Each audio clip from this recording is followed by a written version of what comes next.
Okay, it looks like we are live. Uh, this is very exciting. Every time I do this, it is always like a little knot in my stomach, and I just have to muscle through. So, thank you so much for being here. Thank you for joining me. If you are part of the live audience, thanks for being here. If you are seeing a replay, thank you for registering. If you're seeing me from some other way, I'm grateful for your attendance. How cool is this? We get to talk about travel.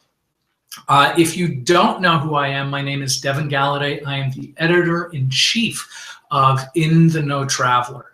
For the last 12 years, I have been putting up, we put up thousands and thousands of stories. We cover 186 countries worldwide. There is no part of Earth that we don't happily cover. We do it by telling original stories. We do it by personal stories, because at the heart of any travel experience is your travel experience. Something that will either inspire you or a story that you're going to come home telling. And to be quite honest with you, I have a bunch of index cards in my hands, but I'm going to be a little bit all over the place. The important thing to understand, if you are just joining us, is that I'm going to talk about stuff that people tend to not talk about in the travel sphere, in the travel blogosphere, in the travel universe. So I think probably what I'm going to say might be a little bit out there, but not so out there.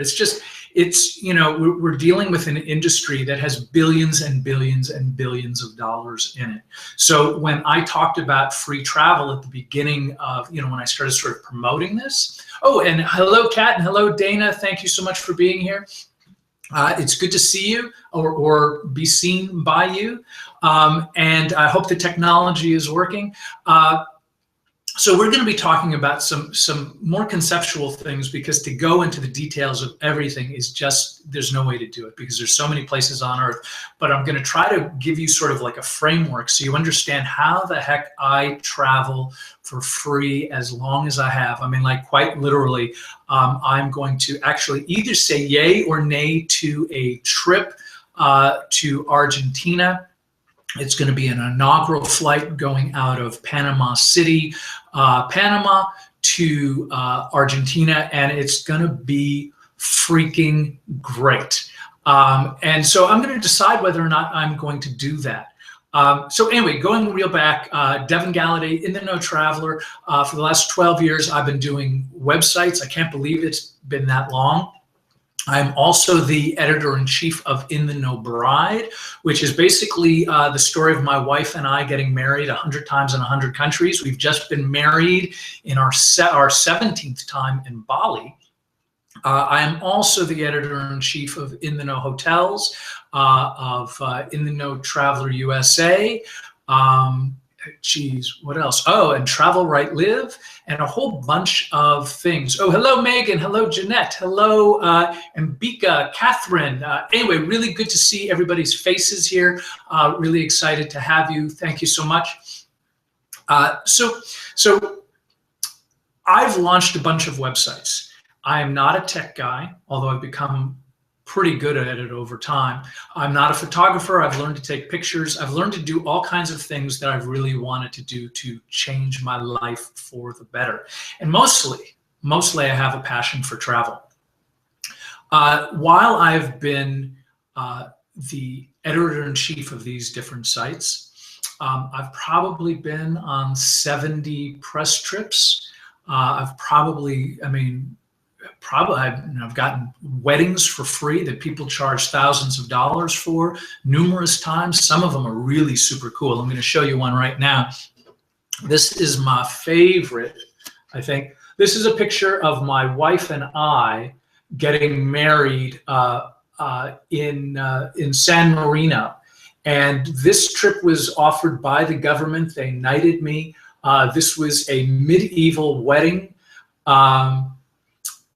that was presented to us in part because what I have learned, and we're going to get a lot more into this, is how do we leverage the value that we provide to get trips and travel and useful things to help grow our business. I mean, if you are thinking of doing a retreat, you have to watch this. Simply put, you have to be able to kind of know how to communicate and understand that there are teams of travel professionals that are out there waiting for you, waiting to hear from you, because they have budgets. Many of them have huge budgets. Now, I think this has changed a little bit, but I remember speaking with one of the directors of Mexico Tourism, or pardon me, the Tourism Board of Mexico, and they had like over $1 billion budget. That budget is spent on advertising, bringing writers in from around the world to see places throughout Mexico. I mean, this is huge, huge business. Obviously, I'm going to get into some of the specifics on this.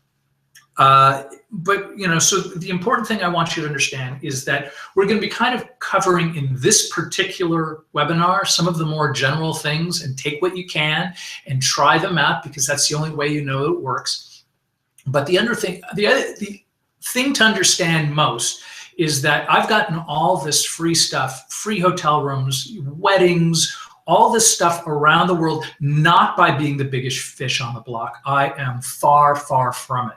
I haven't done it because I'm some sort of a genius or a technical madman that has the ability to manipulate numbers and things like that. Really what I am is somebody who's genuinely passionate about travel. So keep that in your mind. So when we talk about stuff, we're going to be talking about providing value. We're going to be talking about how the marketing system of travel, and this is not even just true of travel, this is true of dozens and dozens of industries around the world. As a matter of fact, almost everything that I've ever heard of, there is some sort of a system in place that wants to help you out to promote their industry. So, like, I mean, no joke, I receive invites from people who make organic cat treats. So if I wanted to feed my cats a bunch of cat treats that were organic and chicken and something else, that's totally available. So regardless of whether or not you love travel, you don't have to worry about that. Travel is the only way to utilize the information that we're going to be talking about today. So, understand that we're going to be talking about providing value, leveraging that value to kind of get the things that you want to be getting, how I did it. So I'm going to be telling you some stories. And here's the best part, at least for me, nobody's teaching this. When I started writing, hold on, Kat says, I'm currently in Atlanta at one summit covering 4 conferences in the next month. Need to find people to pay for travel. Well, you can totally do that. So we're going to get into that, Kat. And so nobody's teaching this. You know, one of the things that I had been looking at earlier on is that when I type in sort of like free travel, because this is kind of what we're discussing, I wanted to see what other people were doing. And I got a lot of lists from sort of like young, like almost teenager people, and they talked about free travel because they're poor and they're young and they'll sort of do anything to travel. And if you're into travel, you know what I mean, because I have done this stuff too. But most of the things that they were talking about is how to be the best hobo in Venice, Italy. And you don't know about, you know, I'm not here to provide any of that. If you want to be a hobo and rucksack it and rough it and do that, that's terrific. The short list is that you can go teach English in the Czech Republic. The short answer is you can go work for free on a farm for food and lodging. You can ask politely people that you meet on the street. I mean, quite literally, I ran out of money in Austria once and ended up sleeping in a barn with goats and cows. And it was sort of like a fun evening. I come back, it's a great story, but I'm not discussing this part of it at all. Couch surfing is great. All these other options are great. If you want to dumpster dive, people do that. That doesn't make any sense to me. I'm going to be 50 years old on Monday. And so the concept of hostels and dumpster diving and really roughing it is not what I'm interested in. Really, the purpose of this webinar is to help educate entrepreneurs of all kinds, sort of like get whatever benefits they can, because there's loads of benefits to be had. And it's a particularly an interesting time in the whole travel sector because of the internet. And I think the industry as a whole is still trying to figure that out. Thank you so much, Bill. What they're trying to figure out is who do you take on a trip? The old way was you'd write for a print publication. The print publication would either have a good reputation or not a good reputation, and it either had a circulation or didn't have a good circulation. And that would be the easy way to sort of navigate it. But the whole internet universe has changed everything dramatically. And that's the part that I wanted to kind of really get into, because there was a point where, again, it was like if you were writing travel in a travel magazine, and there were loads of them, and you were in a print publication, you had a certain cachet, you had a certain credibility. And then what had happened was the internet showed up. All of a sudden, gas prices rose considerably, and so shipping magazines across the country didn't make sense, and it had to compete with the instantaneousness of the internet. So then the industry started looking for travel bloggers, and they ended up finding me at In the Know Traveler, not just one, but in droves. And so what's happened in that industry is it has opened all kinds of doors of what it is that we understand by providing value. And that door is led by the fact, so let me give you sort of like a brief understanding of how the travel industry, oh, hi Ma, happy birthday to your husband too. He shares a fantastic birthday. Yes, so traveling comfortably, as Connie puts it. That's what this is all about. The trips that I take, like I do not do Hobo Junction anymore. That for me is over with. I would say 90% of the hotels I stay in are 5-star. The meals that I eat are always sort of like vetted. Because you have to understand this, the travel industry as a whole is huge money. And at the head of each country in the world, pretty much, except for maybe like a few countries in Africa or, like Burundi or something, I don't know if it has a tourism department. But every other major country in the world is attempting to try to grab people to come into their country and spend money, because there's huge money there. For Mexico, it's billions and billions of dollars. For the United States, which I think is probably one of the top 3 most traveled destinations internationally in the world by millions upon millions of people. So you're talking billions upon billions of dollars that are influxed into the country, and everybody wants that. So the way it works is this: a tourism board has a marketing department, and that marketing department has money. Okay, and that money is spent on some advertising or a website, but really some of the best way to do it, and this is just kind of a clear thing, is if I tell you information and you know that I'm selling you something, then you're going to question it. But if I tell you to do something and you go out and do it and go, oh, wow, that was amazing, and then you tell your friends, that word of mouth has so much greater impact in the world. And that's the value that the vast majority of these tourism boards and hoteliers and travel destinations and attractions all want. They all want to get in on that idea that this word of mouth is the thing that really matters. Like if you read something I've written in a magazine, it's going to carry a certain amount of weight.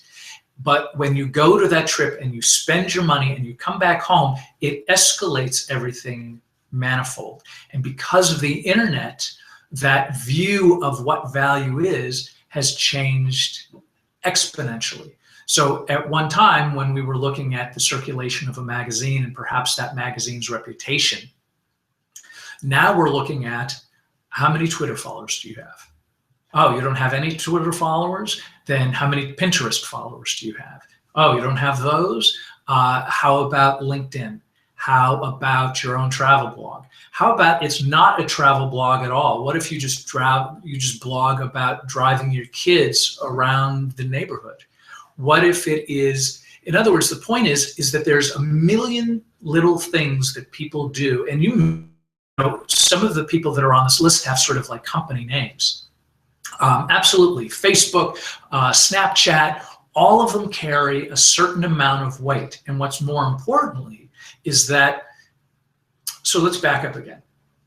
When I was talking about the development of the travel industry, really what it comes down to is this, is that a tourism destination has a bunch of money. And they're like, okay, we need to market Burundi. You know, I don't know if it has a great reputation or not, but we need to market Burundi. And so we're going to, because we're Burundians, we are going to come up with these are the highlights of our country, things that we absolutely want people to see. We want to promote those things. But, you know, we may know our country, but we may not know the blogosphere. We may not know how to get in touch with writers who matter. We may not know really anything about the internet or print publications. So what a lot of these destinations will do, well, they'll either form a little marketing department within their tourism board, and those people, that's their job, is to go find people that have value. There's billions of people to find value. The problem for them is that, especially with the internet, how do you find value? How do you cultivate value? What does that value actually mean? And so it becomes really tricky pretty quickly. So more often than not, even when a country has their own marketing department, and by the way, this is also true of the Hyatts and the Hiltons and the Red Lions Inns, and cat food snack treats that are organically made. What you're ending up with is sort of like a confused system that's not always sure what it's doing. And so it's allowed all kinds of other things to come in the hopes that something is going to stick. There's going to be some analytic that's going to say, oh, this is how it all works. And so the marketing firm or the marketing department of this large industry, this large corporation, this tourism board, is going to go out and find a PR firm for help. And the PR firm they're going to get thousands and thousands of dollars. The people at the top of the pyramid are going to make most of the money. And then on the lower tiers are the people who are actually handling that particular tourism board's account. They're going to take some orders. To be quite frank with you, I'd say the vast majority of the people I meet that are with PR firms and marketing departments are actually women who are 22 to 26 years old. And so that may sound like, well, that doesn't make sense. Is there a life experience thing that's going on here? A little bit, but there's a certain logistics to it. And these accounts, these huge accounts, are handed frequently to enthusiastic, super capable people who are going to then go find out who's doing what. And they're going to come back with a report. And it's an overwhelming job. And I can tell you that for a fact, because I know a million women primarily who are in the travel and tourism industry that are trying to piece it all together to get the most that they can for their clients and their customers. So they have to find people like myself to go out into the world and help support and get the word out about their clients, because everybody's doing the same thing, and it's an incredibly packed thing to get your attention.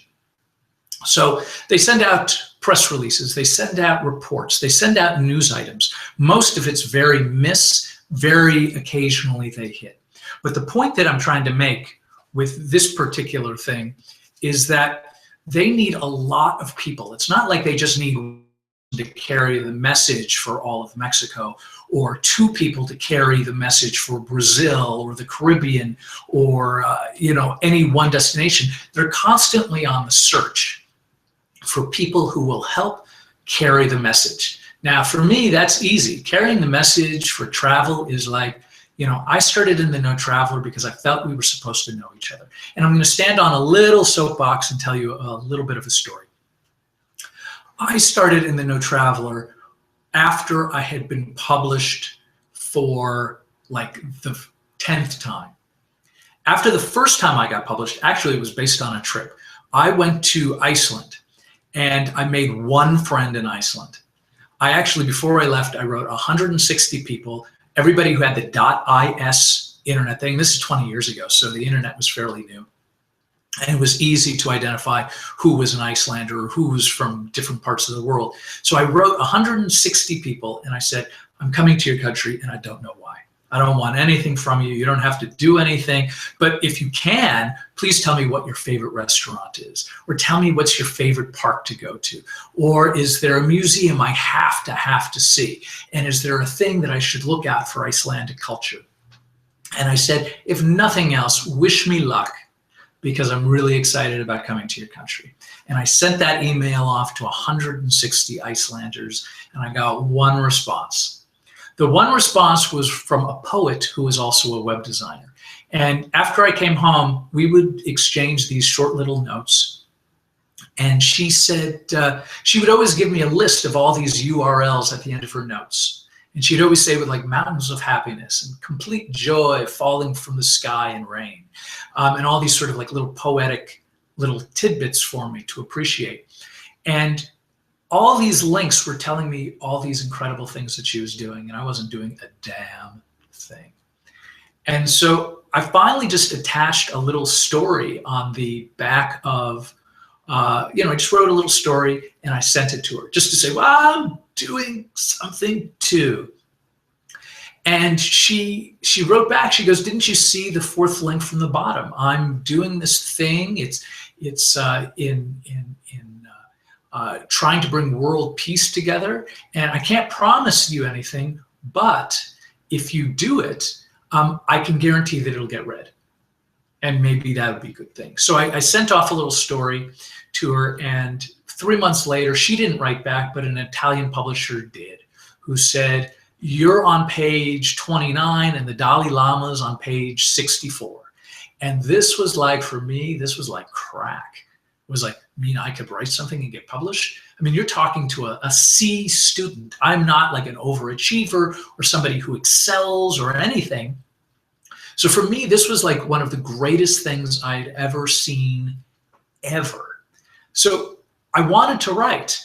And I just remembered, I thought, oh, well, I could be a writer. So I'll write to all of these people. Actually, what I did was I wrote to every person that I knew, and I said, do you know anybody who publishes articles? And I got 2 responses. And so it was like a friend of a friend.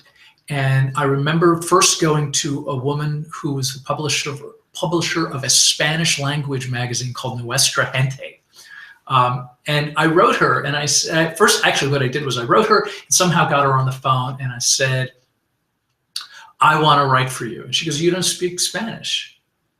And I said, no, I don't. But one day you'll be in a bind. And if you are, please think of me. And she goes, yeah, but that's not going to happen. And I said, I totally get that. But one day, if you're in a bind, please think of me. And she said, yeah, but if you go to school and learn Spanish for 10 years, get back with me. And I said, I totally get that. But one day, if you're in a bind, please think of me. And 2 months later, she thought of me. And she basically called me up at 9:30 at night and said, I need 350 words on the health benefits of the chili pepper, and I don't care about how you do it. And she said, can you get it to me in an hour? And I said, yes, even though everything inside of me was screaming, no, that's impossible. But I did it. I turned in that chili pepper article, and she wrote me back, and she said, she goes, you can't be Devin Galladay in my Spanish language magazine. Pick a name. So from that day forward, I became Pancho Sanchez. And I started doing movie reviews and book reviews by famous Latin writers and artists, and helped promote the Latin community as Pablo Sanchez. 2 months later, she goes, okay, I need you to be a mother of 3. And I need you to buy Christmas presents. And these are the Christmas presents you're buying. And I need you to pick a name. And then I became Luisa May Gonzalez. Luisa May Gonzalez was a very, very busy homemaker. And she went out and she bought her kids the best toys. You're hopefully getting my point. Is that there was a certain racket, like, oh, that's weird and sort of creepy.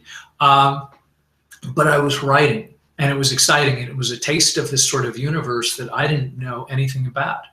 I did the same thing with a travel editor, and I love travel. And I spent weeks kind of trying to track him down. And he's like, yeah, I don't need you. I have 1 million writers. And I said the same thing that I said to that Spanish publisher. I said, I totally get it, but if you're ever in a bind, please think of me. And, we went back and forth, and 3 months later, he said, hey, do you have a valid passport? Can you be on a plane in 3 days? And I said, yeah, how much will it cost me? And he chuckled, and he goes, yeah, you don't worry about that. I'll take care of everything. A few days later, I was landing in Mexico, and there was a limousine waiting with my name on the placard. And he picked me up at the airport and drove me out in the middle of nowhere, quite literally a resort that was etched into a rainforest. And it was beautiful. There was like a guti there, which is like a hamster pig. It was really interesting. And so I'm standing there. And as I walk in, because I still had the rucksack with the patches on it, because I'm that kind of guy who sleeps in a barn in Austria, and I threw the pack down, and she said, she goes, oh, Mr. Galladay. And people lined up, and they handed me a tropical drink, and they gave me a little moist towelette to wipe down my face, and then they gave me a lei of flowers. And then the assistant manager put his arm around me, and he walked me over to the side, and he said, Mr. Galladay, anything you want. And I said, I want all the lyrics to Cuando Caliente di Sol, and I need a patch for my rucksack. And he looked at me like, are you serious? And I'm like, yeah, no, totally. And that's sort of like, there was a part of me where it was like the clouds parted and the caroling angels sang and did all of that. And so I became a writer for magazines. And after a number of trips, I remember going on this trip, and this is really how In the No Traveler was born, is that I was in St. Lucia. It was a tiny dot of a country in the Caribbean, and I was sort of downtown Castries walking around with all these fantastic women with machetes and coconuts and muumuus and a balmy breeze and all of that. And this little tiny Caribbean woman, St. Lucian woman, came up to me and said, Shirley thinks you look hungry. And she took me by the hand and she walked me. She walked me down to her little kiosk down this tiny little row. And I mean, it was like this tiny ramshackle building that had, like food splattered on the ceiling and these big cauldrons of bubbling ooze. And she made me a plate that thick and that wide with food billowing over the sides of the plate. And she sat me down on a tiny 3-legged stool at this table. And so the plate came up to here on me, and I took a bite, and I don't mind telling you, this is the worst meal I've ever had in my life. I love Shirley, and this was terrible food. But the point is that Shirley and I sat and talked about life and religion and politics, and she told me about what it was like to be part of St. Lucia's independence. And I came away, and don't get me wrong, I stayed at a fantastic resort. Matter of fact, I stayed at several fantastic resorts on that trip. But I came back wanting, almost begging to say, oh my gosh, I want to write about Shirley. And that editor for that travel magazine said, yeah, that sounds great. I need 800 words on the hotel. And so that's what I did. But I decided, okay, I'm going to put out this website, and I'm just going to do what, because I want to write about Shirley, because I'm altruistic. I'm telling you all of this is because I started this website with really just this small idea. The idea was that we're supposed to know each other. We're supposed to have a sense of each other. We shouldn't be in war. That's kind of my soapbox. That if we knew the person on the other side of the world, we wouldn't have any ill will toward them. We would realize that we have far, far more in common than we don't. Like, we have to selectively find these weird things that get magnified over and over again, that make it hard for us to really appreciate those other people. So I started this website to do that. And several things started happening. Like, I started writing these little stories. They weren't great stories. I had a high school education at the time. I can't say that I was the smartest guy. I didn't even know what a travel article really was beyond In Innocents Abroad by Mark Twain. I love travel, but I really didn't know about the industry. What I came to understand is that people who are in the industry, and the industry is sweeping and gigantic and the world over, because not only is there a Hilton, like one main Hilton thing that is the overseer of the million other Hiltons, each Hilton within itself has the same kind of system that's going on, where they're constantly looking for promotion around the world. They're constantly looking for promotion. They're constantly looking to fill their hotels, because a full hotel that has 200 rooms in it is making somebody a lot of money. So there's all of these marketing departments all over the world that are all clamoring and fighting to get the attention of people who provide value. So the thing that I want you to understand is that you can do this if you want to. You don't have to necessarily worry about travel. You don't have to necessarily worry about being the biggest, the best, or the most eloquent, or the most happening, or the biggest numbers, or anything else. What you need to be is willing. And the willingness, in the large part, is about, how do I ask for this stuff, and how do I introduce my stuff? So what these people are always looking for is sort of a need of consistent value. And to reiterate this, I remember point blank having dinner with one of the main tourism officials from Wales, which is, it's not a huge country. It's again sort of just like it's a little annex that's in the UK. It's beautiful, it's gorgeous. You should totally visit. Conway Castle is extraordinary.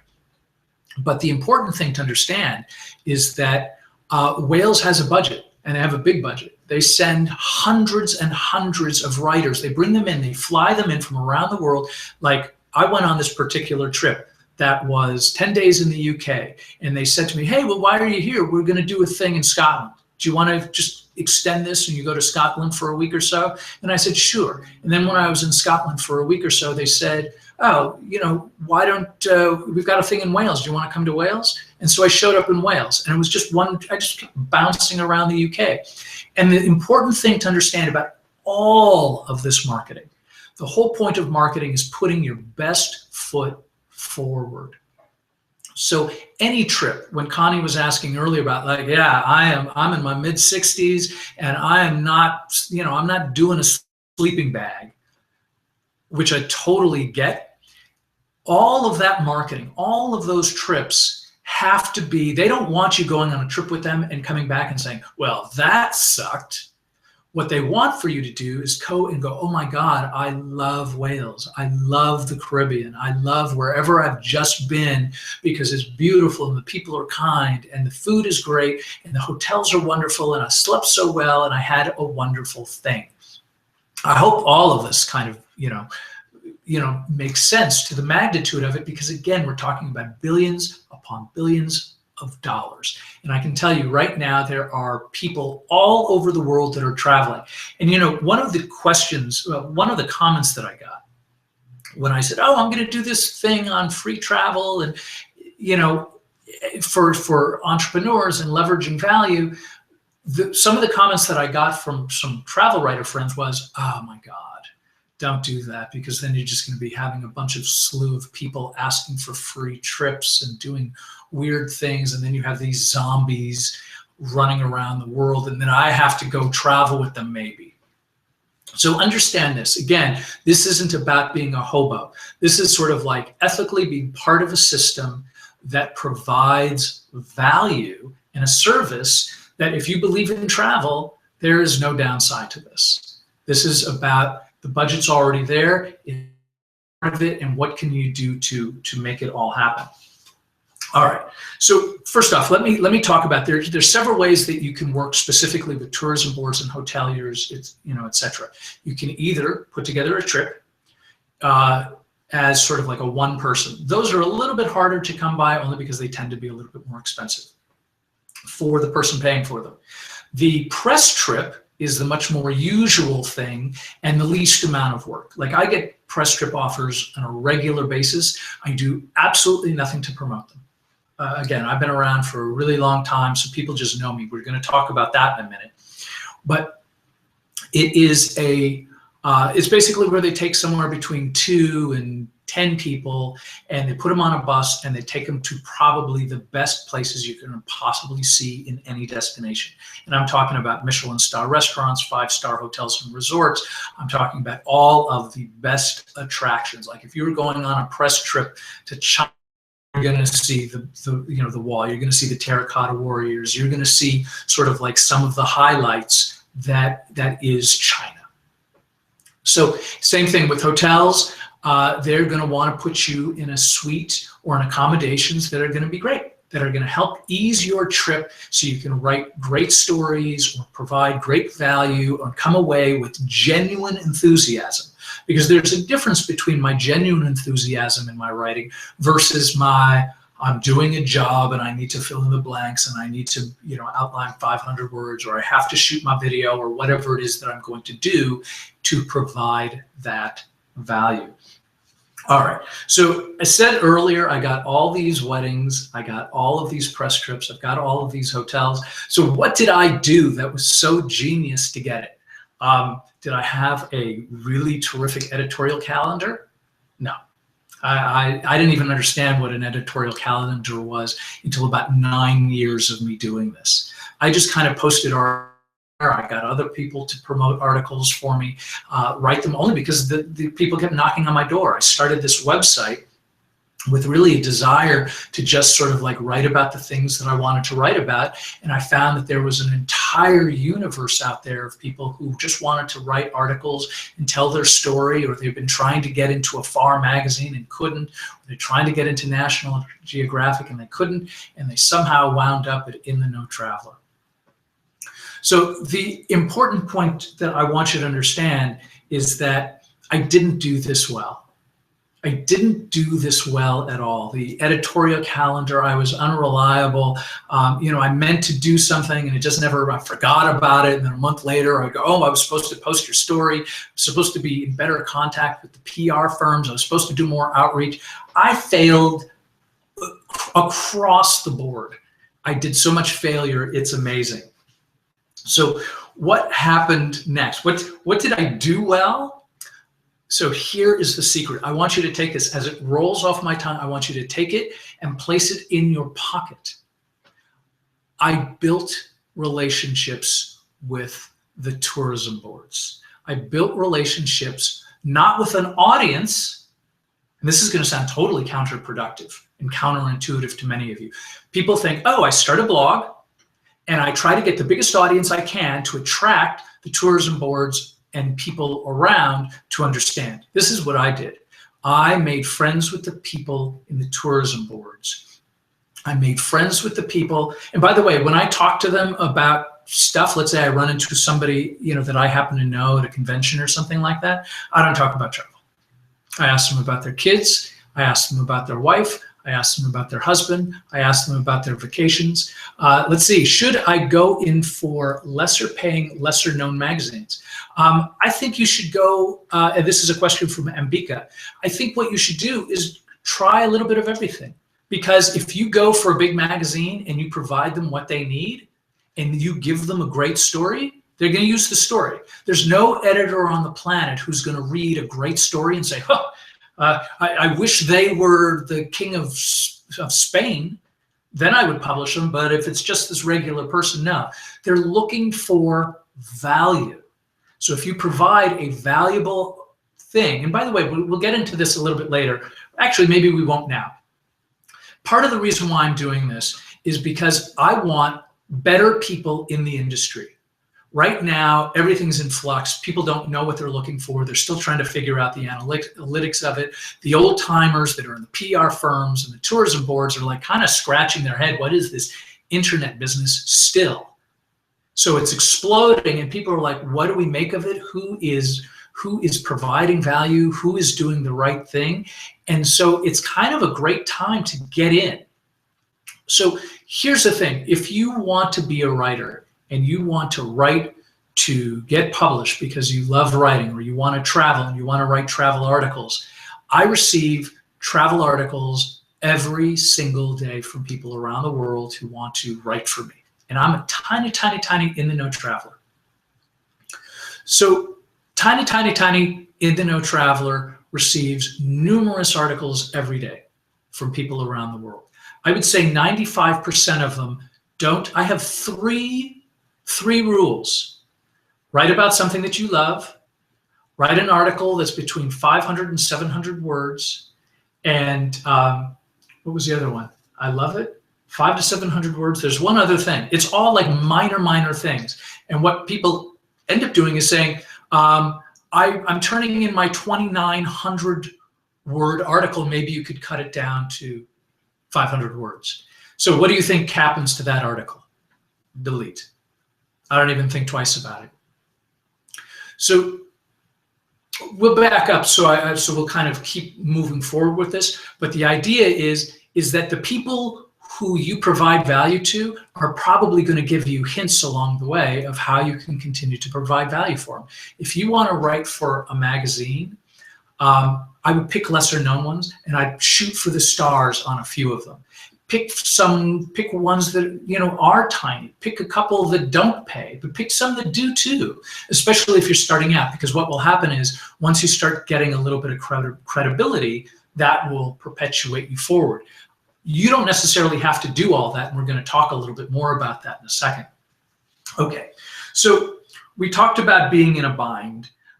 We talked about being inspired. So here's what I ultimately did with In the Know Traveler. I didn't have an education. I didn't have a technical background for web design or sites or anything else.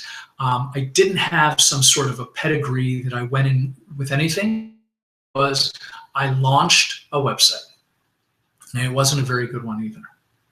I launched the website months early because I just happened to be at an event where I was sitting at a table with the woman who was the tourism board of the Philippines. And she said, so, what do you do? And I said, well, I have a travel site. Matter of fact, I never called it a blog. I always called it an online travel magazine. She goes, oh, really? Tell me about it. So I did. As a matter of fact, there was nothing to tell, so I just made some stuff up. And she goes, wow, that sounds interesting. She goes, are you interested in the Philippines? And so I told her, here's what I can provide. And I told her the truth.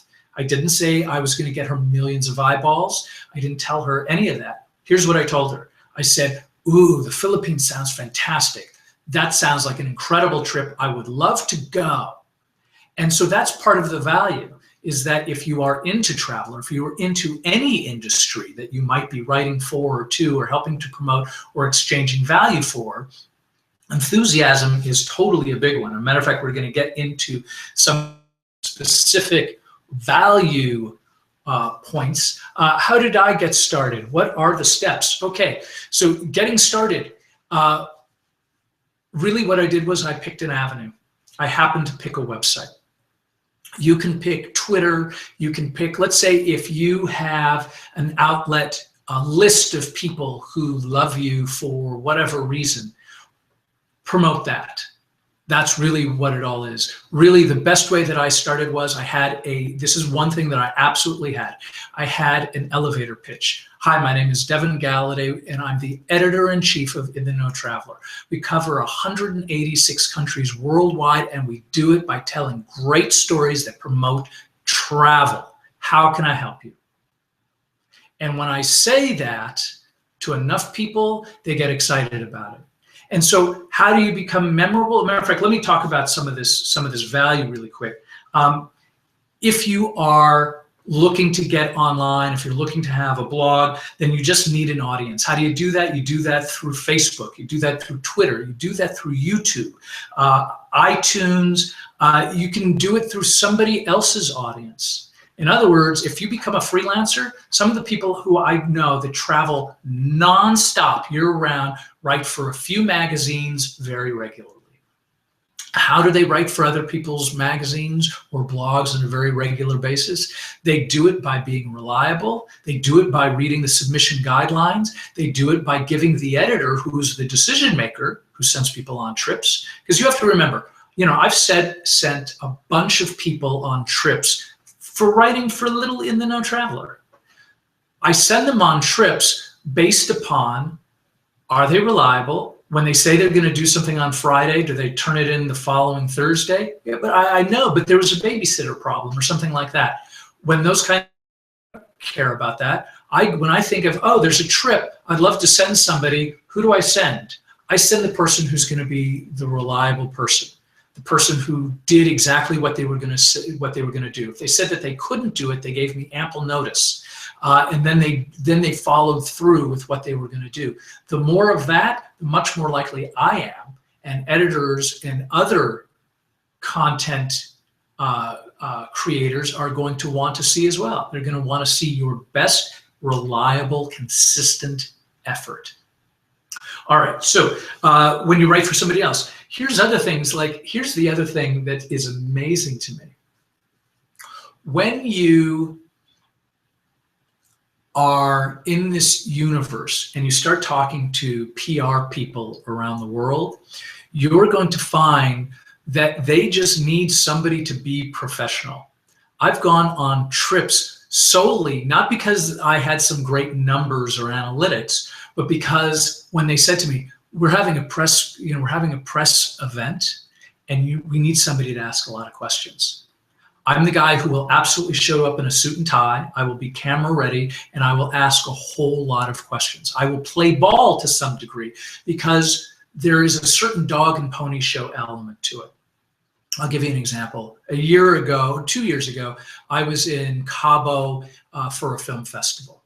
And the film festival had 150 photographers taking pictures of Renee Zellweger? I can't remember her name. Anyway, she's a beautiful blonde actress that you know who she is. And so she's standing up and posing, and there are a million, including me, taking photographs of her. And the photographs being taken were irrelevant. What was important was that somebody with the tourism board was taking a picture of the people taking a picture of the famous actress. Because that picture justifies everything else. It makes, in other words, if I'm a tourism board and you're giving me $1 billion to get more people, I have to show you events where there's more people and that we're doing stuff and that we're kicking butt. So there has to be pictures of a red carpet and 1,000 photographers that are all sort of working it out and making the whole product look good and look exciting. So when we're promoting Mexico, it's not that we're just, Gwyneth Paltrow or Renee Zellweger showed up. It's that there was a party. It was a scene. It was a newsworthy event that people could get excited about. So when they say, well, we just gave you $1 billion from the government to make this thing, there's a certain dog and pony show element to it. Really, if they just needed a picture of Renee Zellweger, when she showed up, they could have had one photographer take 45 pictures. They would have all been great by a pro photographer, and it would have been great. So let me see. Hold on. Shoot, somebody started talking to me, and I missed the third key thing. Be reliable, meet deadlines, read submission guidelines. I don't remember what I hate when that happens. Hopefully it'll come to me, and we'll keep going, Kat. So you want to offer value in terms of professionalism. I have been invited on press trips. I got invited on, no kidding, 4 additional press trips because I was one of a large contingency of travel writers who was at an event in Mexico. This was probably about 3 or 4 years ago.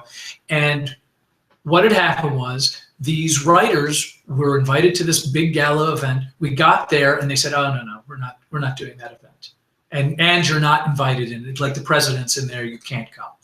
So the writers uniformly went crazy because it was raining and they got dressed up and they were annoyed and pissed off and hungry. And again, remember, we were talking about who handles these accounts, these 23 to 25-year-old young women. And they're all smart and capable. And like one of them started to get all teary-eyed because they were not being nice to her. So no kidding. I said to her, I said, hey, listen, when you're going to make an announcement and you're worried that you're going to get a flack, you look at me. You look at me and you announce that thing to me and you don't worry about them. And if you need a hug, I'm going to give you a hug because I'm a middle-aged guy and I'm rooting for you and you remind me of my daughter. And I said that really out of love. I really did, because it's a hard job. It's frequently thankless. And so hopefully you're seeing like a theme here, that my job is to provide consistent value wherever possible. So I have a reputation as somebody who's going to, if I go on the trip, I'm going to be on the bus on time. If I say I'm going to write an article, I'm going to write the article. If I say, oh, it's going to take me 6 months to get to this thing so I can space things out, they're going to appreciate it. They're going to want to work with me. And that doesn't take much effort at all. It may have to do with, you know, they have travel shows around the country all year long. You know, one of the things that you may want to do just by developing relationships is find an industry, any industry, find a product, call the company and say, hey, can I speak to your marketing department? It's as simple as that. You call them up, you say, hey, my name's Devin Galladay. I'm with the editor-in-chief of In the Know Traveler. We cover 186 countries. Matter of fact, I'm having lunch on the Queen Mary with the tourism board of Nepal, I think in 5 days. And so when I meet with them, I'm going to say, you know, I cover 186 countries, but I have very, very few articles on Nepal. How can we change that? How can we work together a little bit more closely? How can I offer support to you in order to bring us closer? How can we make this happen? Okay, so convenience, tourism board people and marketing professionals tend to invite people that they know. So I reach out to them. I say hello. I tell them what's going on. Hey, how's your cat? Let's see. I also tend to over-deliver, or that's always the goal. That means if I say, hey, I'm going to write an article for you, and they're like, great, I'm probably going to write an article and shoot a video and put up a photo gallery. Those kinds of things take an additional 15, 20 minutes of my time. But you know, these tourism board representatives bounce around because they're young. They're young, they go from one place to another at a whim, and they take that list with them. So all of a sudden they may know me at one PR firm, they're going to know me in another when that person moves. And if I maintain that contact, I will continue to develop those relationships that I want. All right, so there's two things that are going on, because it was like, okay, how do I do this? You can do it in 10,000 ways. It might be, I'm a photographer, I have a list of great people, I take pictures, I want to, here's some of my work. So there's a difference between providing the value of having 1 million, YouTube followers. It's a different sort of, shall we say, a gambling term, we bet on the come. That means when I got the trip to the Philippines without really any website at all, she was like, she doesn't answer to anybody. She's just the decision maker. What she's looking for is somebody who's going to show up and be honest and get with the program so she doesn't have to look bad or her life looks difficult. So again, it kind of falls back to the professionalism, but sometimes they just have to, if they get a trip, let's say the higher ups say, okay, we want to have a trip with 10 journalists all coming from California because we have a bunch of free tickets from an airline. How do we make this work? That person has to put 10 butts in those seats somehow. So the important thing that you do is you keep reminding yourself, and again, I go back to a lot of this kind of stuff is mindset. How do I do it? Do anything. go get a bunch of Twitter followers. If you follow 20 million people to get 1 million Twitter followers, there's going to be nobody on the planet who's going to say, wow, you took you a lot of followers to get all these million people. No one's going to do that. They're just going to say, oh, this person has 1 million followers. That has intrinsic value.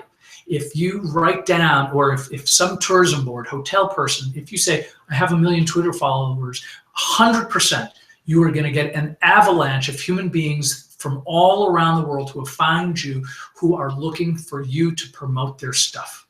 And they'll pay you to do that easily. Okay, so that's the real value, is having 1 million Twitter followers. The perceived value is that if you have 100 followers, but they really love you, that's value. Like, I don't have anywhere near, I have like, I have a couple thousand on Twitter, and I have a few thousand here. I have whatever it is, 3,000 Facebook friends. All of those things have meaning to people who make decisions. All of it. So it may not be one thing, but I do a little bit of everything. I do it pretty well.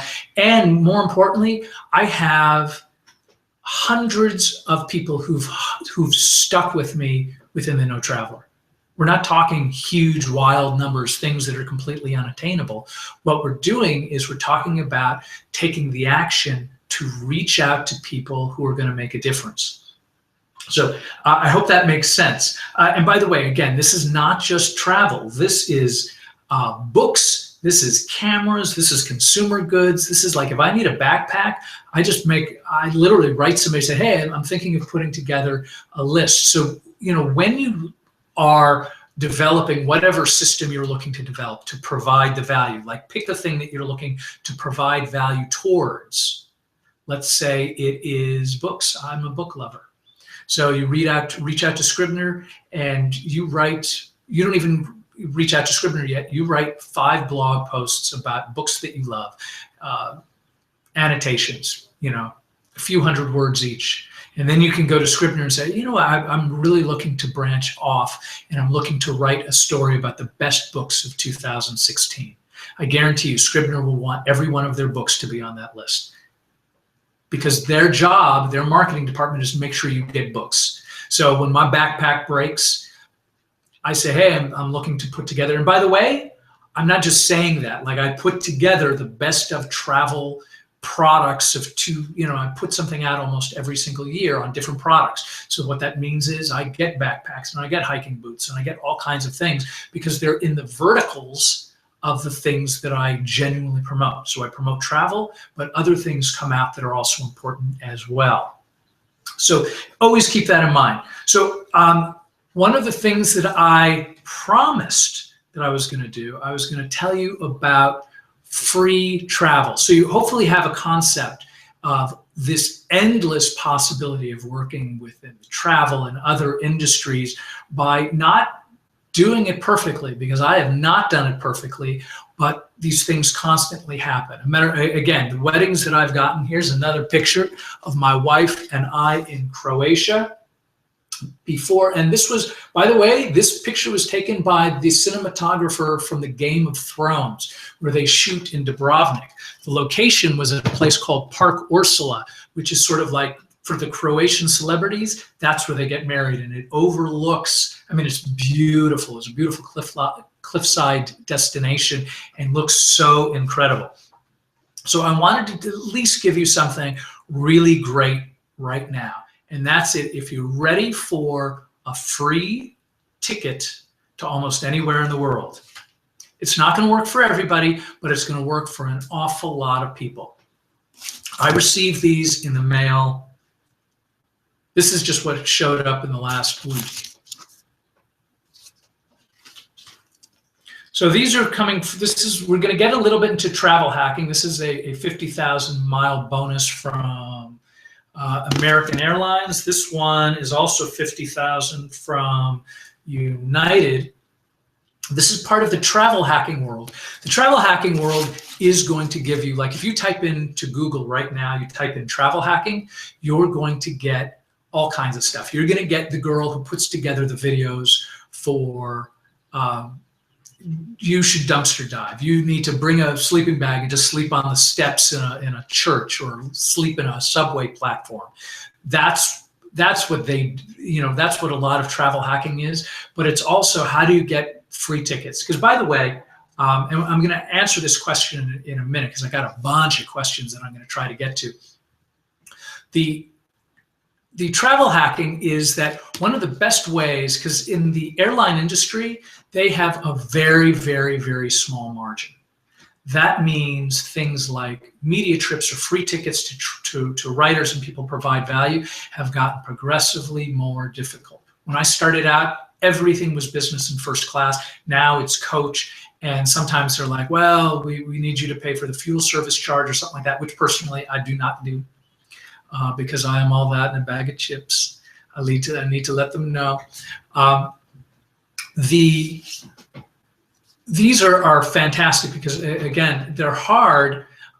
It's hard for the airlines to provide free stuff. It's just so competitive out there, and the planes are full, and it makes much more sense to them to have paying customers than a bunch of free tickets. However, the mileage stuff, if you don't have American, Delta, and United frequent flyer miles accounts, I recommend that you get them. Like this, to give you an example, this is 50,000 miles. They'll probably want me to spend $2,000 or $3,000 over a 3-month period in order to earn those frequent flyer miles. But I'm going to spend that just on groceries and life and car insurance anyway. So that means over a month, I'm going to put the general bulk of my stuff onto that credit card. I will then pay off that credit card immediately. Because for the record, I'm not a financial person. I'm not telling you to do something that you think is like dangerous to your credit or challenging or anything. Don't do that.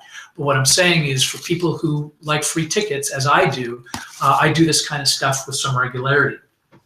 And so what it means is that, let's say you go out and you get this credit card and you spend your $2,000 or $3,000 over 90 days, you pay that credit card off and you never use that credit card again. And then before the year is over and before they have a chance to charge you, whatever it is, $100 annually or something like that, I'll cancel the credit card. And usually what I'll do is I will actually pay off the credit card and I will pay $1 more, because they ding you a little bit when you cancel a credit card. But when you pay a little bit more than what you actually owe and the credit card owes you money, it tends to nullify itself out. I'm not saying that that's a legal thing or a cool thing. It's just something that I do that is, I probably have, between the three of them, I probably have 500,000 frequent flyer miles. And I use those frequent flyer miles. I tend to get them out in advance. If I'm planning a trip, let's say I want to go to Uruguay. Personally, I've never been there. It sounds really cool. For me to fly from LAX to Montevideo, which is the capital, it'll probably charge me, if I do it further in advance, I will probably be able to get that ticket each way for 20,000 frequent flyer miles each way, which is score, free flight.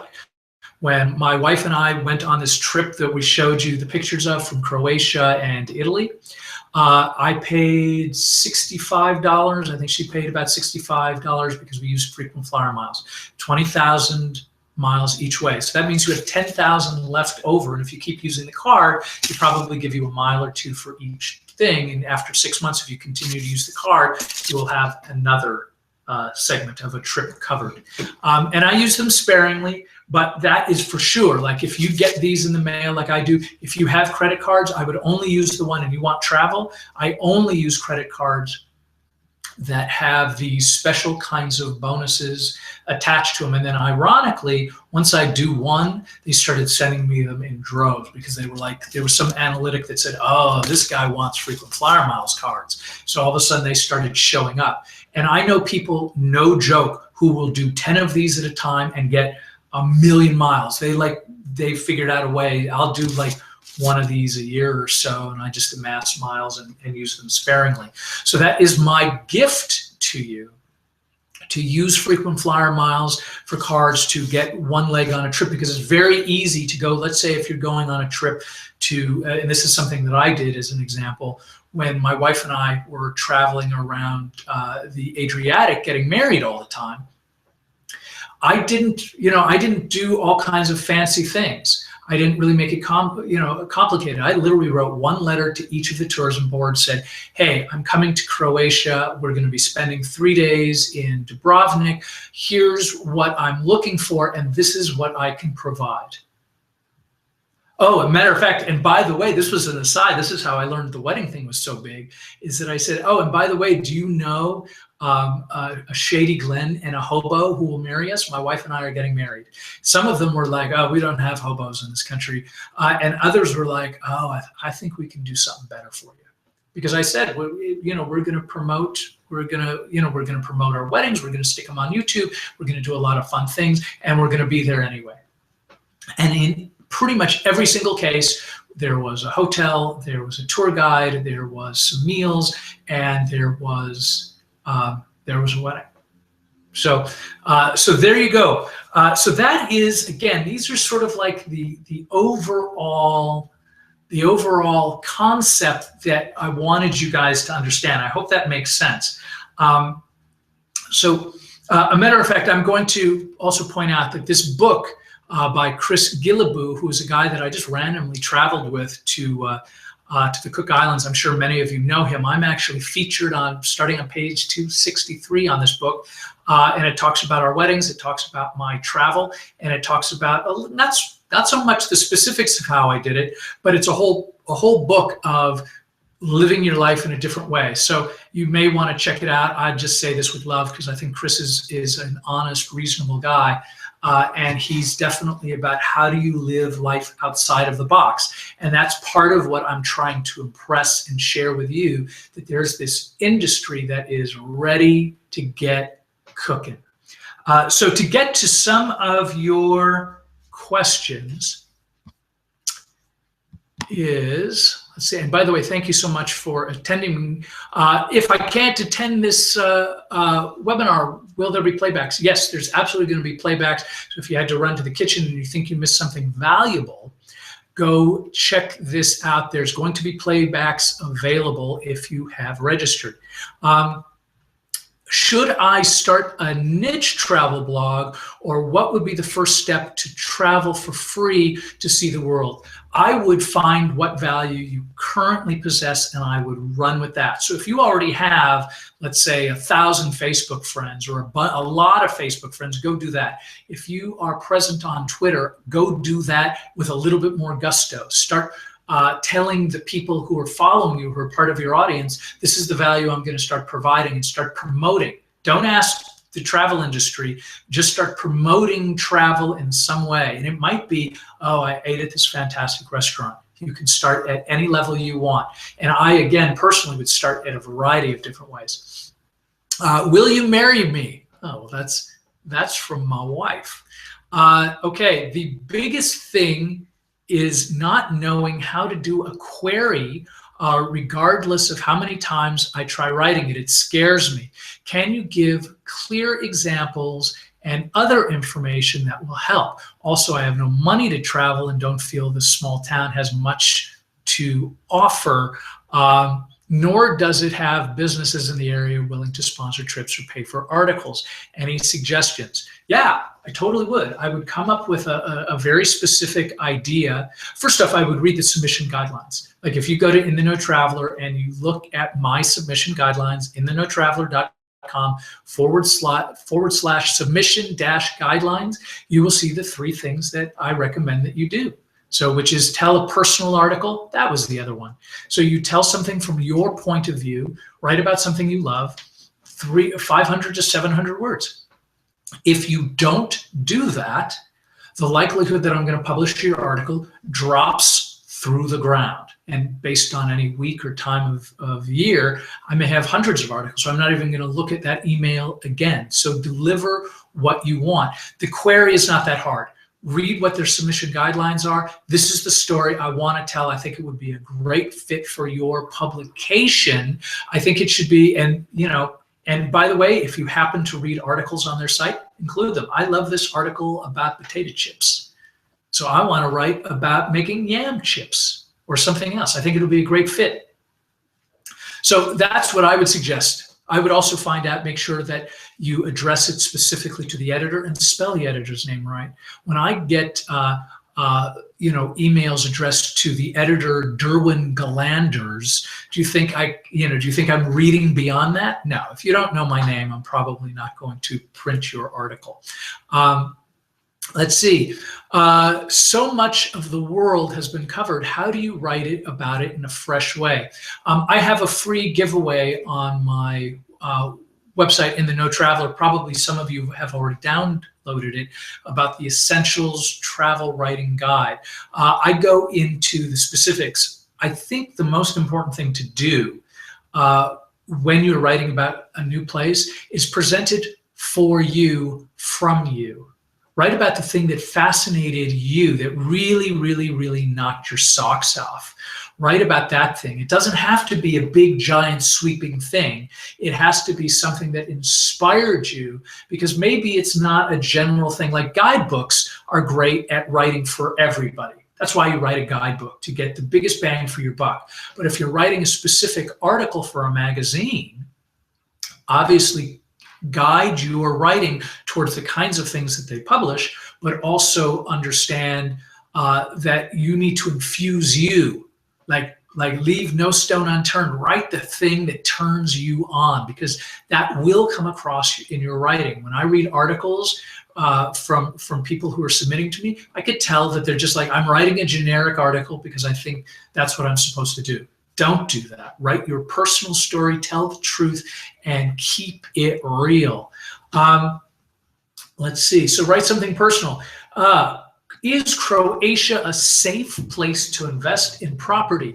I don't know about the invest in property, so I saw this question early enough where I reached out to a dear friend of mine, Helena, who is from Croatia. And she goes back and forth all the time. And what she seriously pointed out was, yes, but understand that places like along the coast, Split, Dubrovnik, cities like that, where there's historical significance, are expensive to live in and they're expensive to buy. Same thing is true of the sort of like the capital city of Zagreb, as well as tourist destinations around the countryside. So if you are planning to buy, just understand going in that Croatia still has its Beverly Hills, and I could totally get why Dubrovnik and Split are very expensive to live in. They're great cities. How can I save money with logistics in countries from South Africa? I would apply the same things that I just said to South America. I just got a trip offer from Argentina, and what did I say to those folks? Here's what I can provide about the flight. Here's what I can provide about the destination, and here's what I think I can do for you. And their answer was, initially, ironically, they said, well, we want you to come out for 3 days. And it's really a long flight with like an overnight layover in Panama. And I was like, it's too far for me. Good luck. And they came back and said, hey, we'll extend your trip. So I will probably be going to Argentina in a few weeks. How do I get the free ticket? How can I get a free plane ticket? I suggest you do the travel hacking. One way is that you do this. I would also suggest that once you've defined what your value is, and you can go to the airline, go to the marketing department, and go get media rates. You can ask for media rates, because it is tough to get a free trip from the airlines at this stage. Hotels are easy though. Propose something valuable to the airline. Like for me, it's like, my wife and I need to get married in Africa.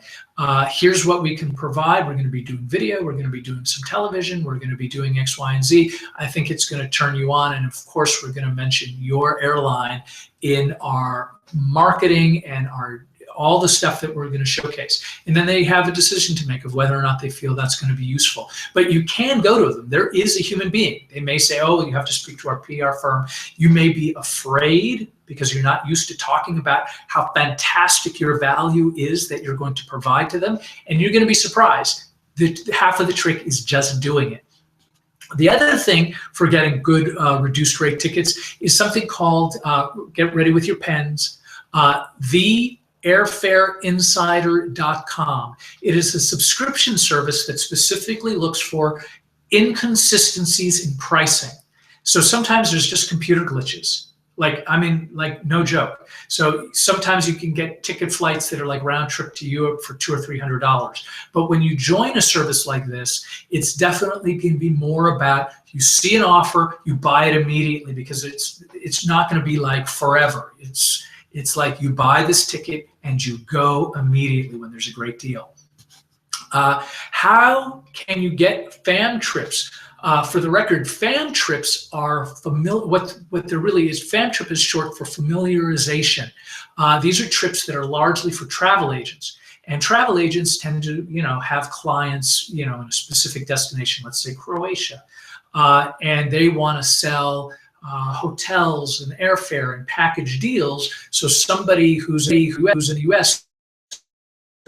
experience. So in order for travel agents to get familiarized to a destination, there are tour operators, and there's a billion of them who put together packages and promotions. And by the way, they put together their packages and promotions by leveraging their ability to sell packages. That's what they do. So they go to the airlines. I'm going to buy 300 tickets from you. What's my price to go to Egypt? That's exactly what they do. I need 300 hotel rooms for 10 nights each in Egypt. What's your price? And the hotels that may be charging $200 a night for one couple may charge, far, far less to make that all happen. That's why tours frequently come up with some ridiculously good deals. So how do you get on that FAM trip? Same way. Like, you provide some sort of a value. And even if you say, like for me, I've been on lots of FAM trips, I will say something to the effect of, I'm Devin Galladay. I'm here to promote X, Y, and Z. I think your tour would be of great benefit. I can promote the destination. And that tour operator may say, okay, are you going to promote my tour? Yes. Are you going to be able to promote the destination? Yes. And that tour operator will go to his contacts and say, hey, we've got a journalist. Can you give him a freebie? Can you give him a this? And that person will negotiate my value on my behalf for me. It's really cool stuff. All right, so let's see. What about those who live in a van? I'm about to travel the Alps in a van for 6 to 12 months. What tips do you have for me?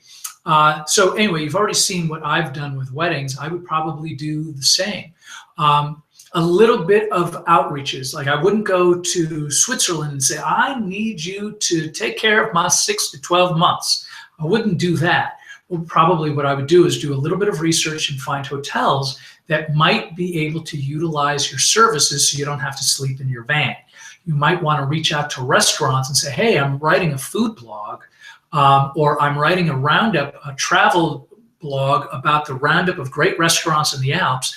And then I would, call up those restaurants, say, hey, I'm coming to town. And by the way, you pick good restaurants. I mean, you can write a whole thing about hot dogs if you want, but I would be having, I would look for the Michelin star restaurants along your route or close by. So you could drive in your van to that restaurant and say, you know what, I slept in my van, but boy, is the food good in Switzerland. So yeah, and you are not going to get, you can get trips, but you're probably not going to get anything really long-term unless you have a weekly show that's kicking ass. Let's see, how do I get rich for traveling for free?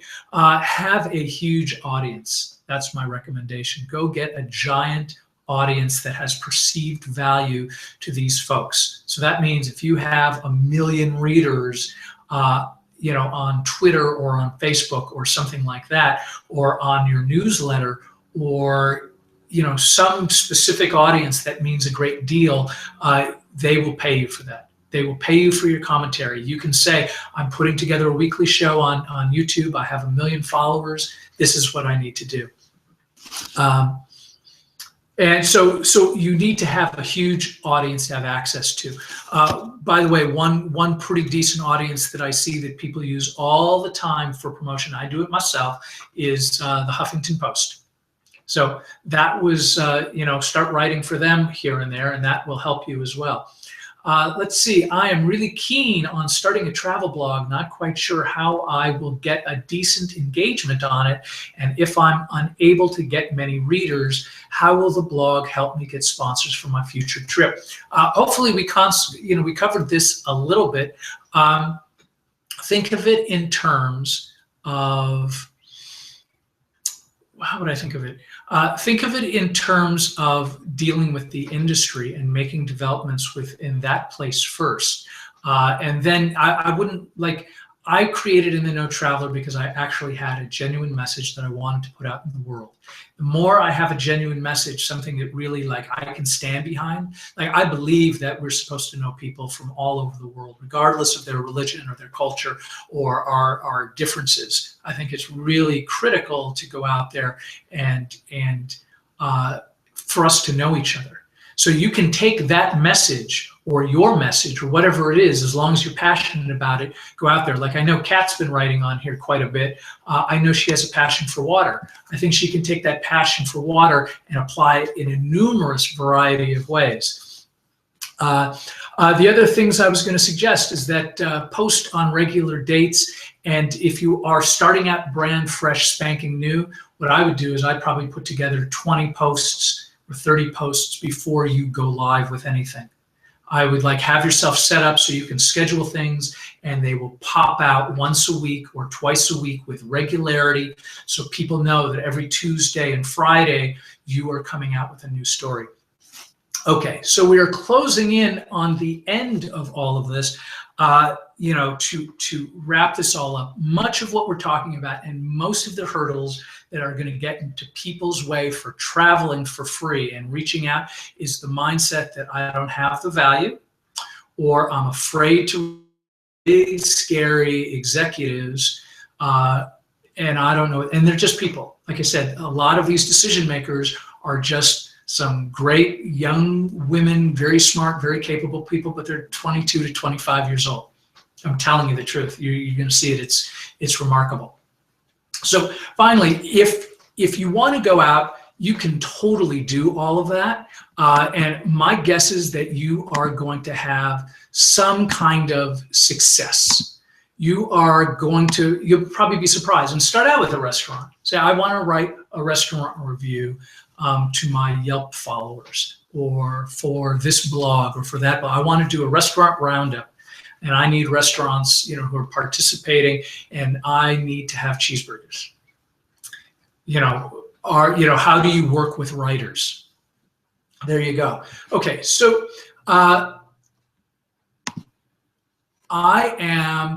so that's easy. Like, if you're somebody who's like, I'm a self-starter, I'm totally good.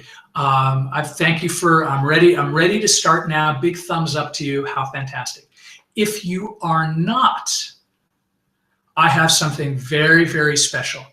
Basically, what I'm doing is, I think probably in about a week and a half, maybe 2 weeks, I'm going to pick a date, we'll find out soon. But what I'm doing is I'm going to be putting together a 5-week class on really getting specific.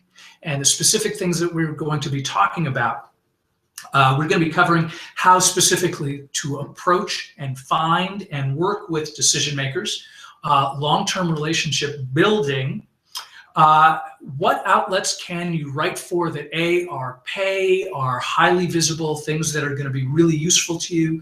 How do you get the technology together for a blog? How do I work with WordPress? And we're going to go all kinds of, like, again, I've been doing this a very long time. So I'm going to give you not only my knowledge of travel, I'm also going to give you my knowledge for things like SEO, search engine optimization, social media, the things that you need to be focusing on to get the most out of your content. I only like to put up an article once a week, to be quite frank with you, if that. So for me, it's much more important for me to do things right from the beginning, so I can kind of continue to get the value that like, it's very important if I promote an article that it gets seen. And so that's what I've gotten really good at. So if you are looking to develop something in WordPress, if you're looking for SEO, if you are looking for ways to link build, if you're looking for content writing strategies, SEO, all that kind of good stuff, as well as we're going to have one distinct, it's, of the 5 weeks, we're going to have one that's just Q&A, where it's just your questions and your answers and getting you going. For some of you, if you're looking for writing, I'm going to help you with writing as well. I'm also going to be offering you a personal live one-on-one session for a half an hour, and we are going to talk about your specific goals and the best way to achieve them along the way, so you can take this information and make it as useful to yourself in getting you moving forward to get past it. Because some of us, sometimes at the end of the day, some of us need a little bit of extra hand-holding, and this is my wheelhouse. I've been doing it probably longer than anybody else. There are very few people on the planet who know more about the internet and the travel industry than I do. So if you are interested, I'm going to be making this offer right here, right now. Did I display it? I hope you saw it. It's underneath offers. And let's see, I have a question. Let's see if I can get to it. If I own my own news site already, is there a way to write articles for other online publications and then have the articles run on my own site as well? Yes, the short of the answer is you can absolutely, totally do that. Nice hotels have become so expensive. What is your best tip for hotels? Provide them value. I guarantee you, there are blocks of hotel rooms that are set aside in pretty much every, especially the nicer the hotel, the more likely they're going to have, rooms. I mean, there are some that specifically market themselves as exclusive and mysterious, but all of the Radissons, all of the Four Seasons, I've stayed, no joke, in hundreds of Four Seasons hotels. They're all $450 a night. I pay $0 because I provide the Four Seasons with things. And by the way, trips, hotel press trips are the best, because all they want you to do is come eat their food and lounge by the pool. And then they'll take you out for dinner and show you some sights locally. But mostly it's like, enjoy the hotel. So those are great. I hope that helps. Of course, we're going to get into more detail in the class. Let's see. I so want to write for In the Know Traveler. Can I hope you to read through my mail when I drop in my story pitch tomorrow? Yes, I'll be honest with you. I'm probably not going to be the person who reads it initially. If there's a question, I will, but I do have some editors who are turned on, who love to read and they love to promote, and they also love to travel. So yes, I'm happy to help you in your quest. If you're looking to really kind of get focused on the next level of your business, and again, this is perfect. This offer that I'm offering you right now is perfect for people who are looking to really be able to be more mobile in their business, so that they can travel and stay more places for free. This is like an annex of things. Looking to really up their game in terms of SEO and social media and social networking. It's going to be a terrific opportunity if you really want to fine tune and get specific on how to move forward to get your free travel experience and jump into the travel industry. And again, we're going to be doing cross promotions and verticals, so it's going to be really exciting stuff. So I hope this has been useful to you. I'm looking forward to hearing from you again. I'm looking forward to presenting this class in the near future. And thank you so much for being here. I am grateful for your time, and looking forward to seeing you guys all again in the future. Oh, and again, if you are checking out the offer, you can also find it at inthenoktraveler.com/CSEE-the-world. Anyway, I'll try to put up a little banner on this later when I do this replay. And if not, thank you so much for being here, and I'm wishing you all happy travels.